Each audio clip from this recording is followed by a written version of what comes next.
Oi, amores. Hoje, quinta-feira, temos. Antes da leitura, a leitura é: o segredo nem sempre é secreto, de Pedro.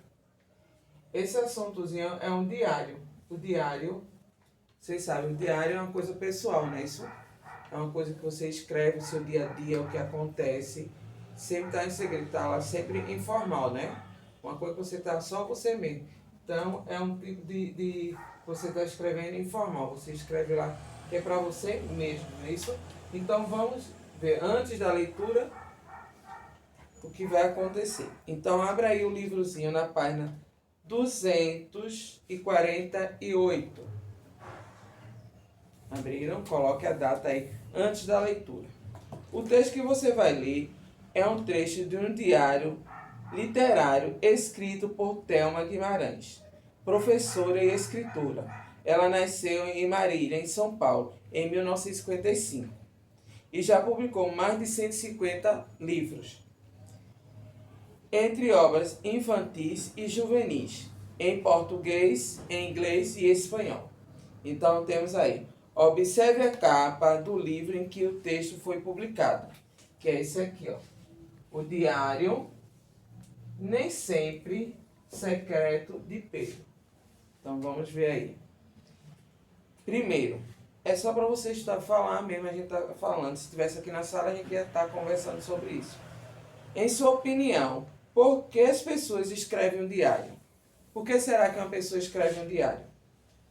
Tem gente que gosta, não gosta escreve no diário, porque às vezes não tem um amigo que confie muito, né? Tem amigo, mas não. Aí tem coisa que elas escrevem lá em segredo, não é isso? Esconde a 7 chaves o seu diário, não é isso?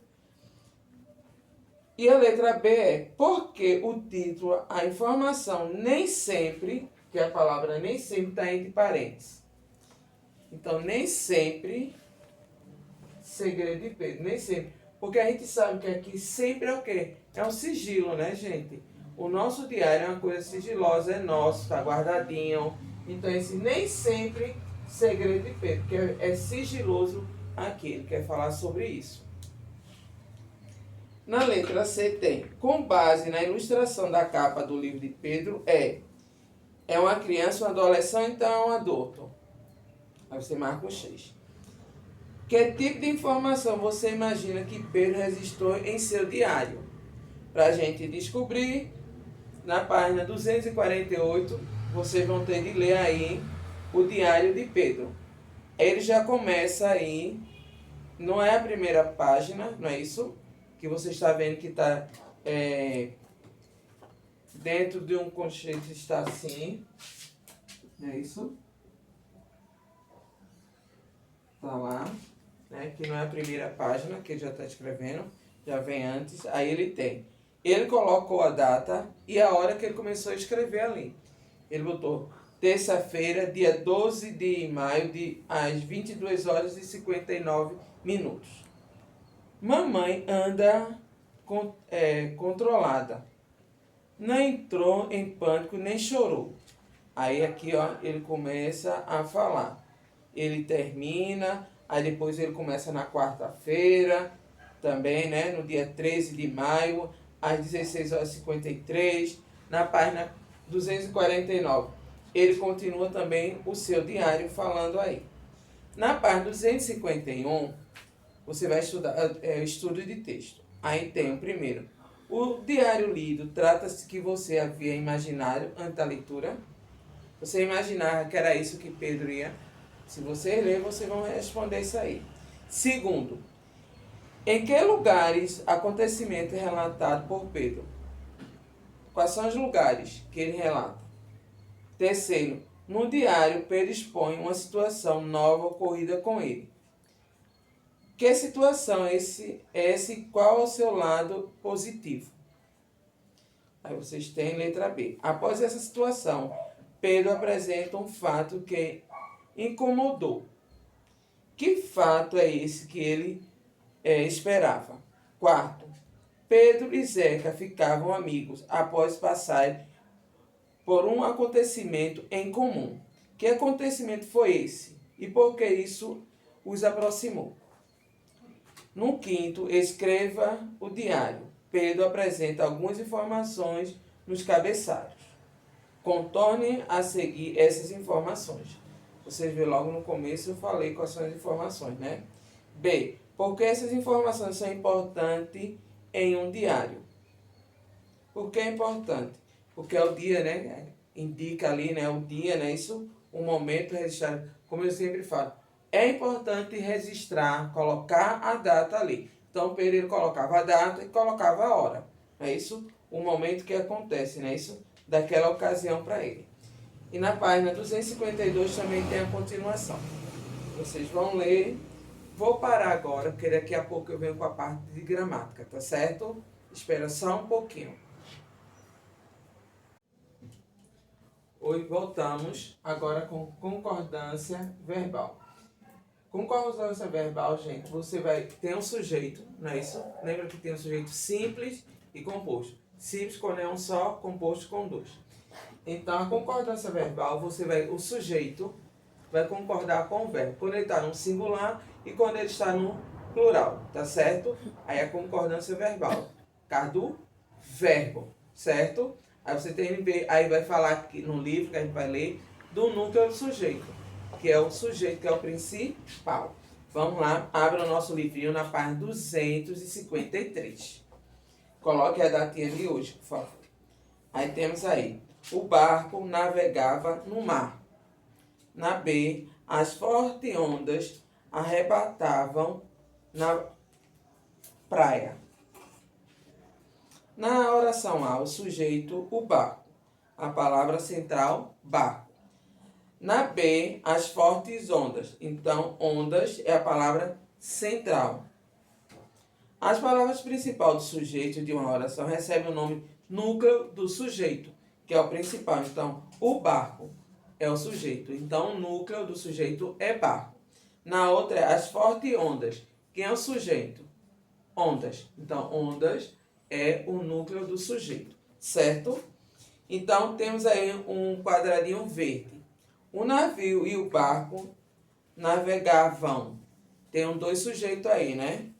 Barco e navio. Então, se fosse um só, o barco navegava. É isso aqui, ó, navegavam.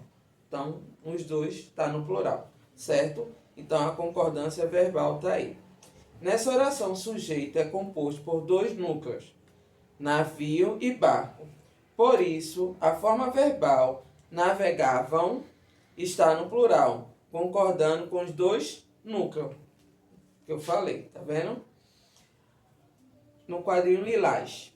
Em uma oração, o verbo concorda com o núcleo do sujeito, a que se refere no singular ou no plural, como vocês viram na oração A, lá em cima. Se o sujeito estiver no plural ou for composto por mais de um núcleo, o verbo deve ser flexionado no plural, como na oração B, não é isso? As fortes ondas. A concordância entre o sujeito e o verbo é chamada de concordância verbal.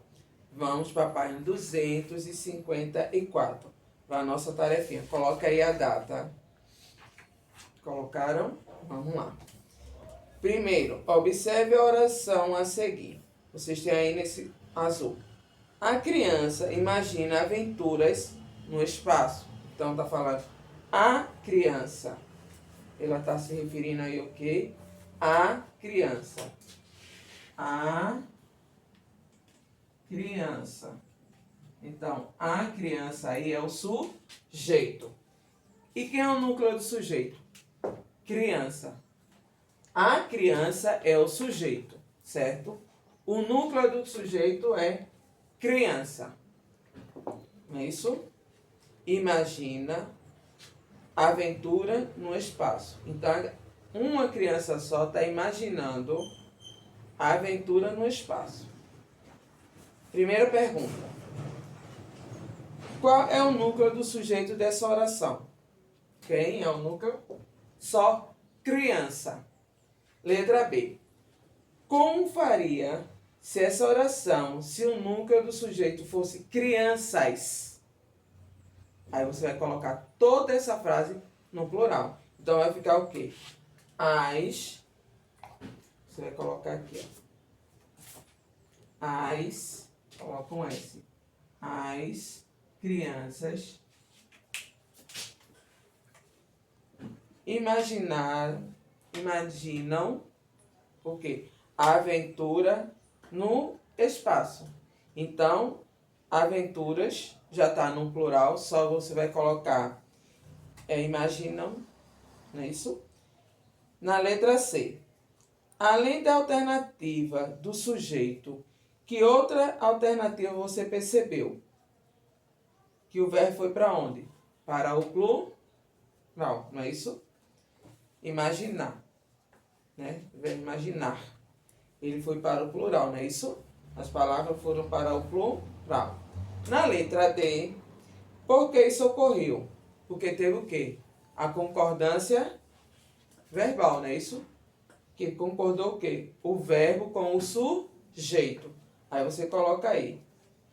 Para ver uma concordância entre o sujeito e o verbo. No segundo quesito tem.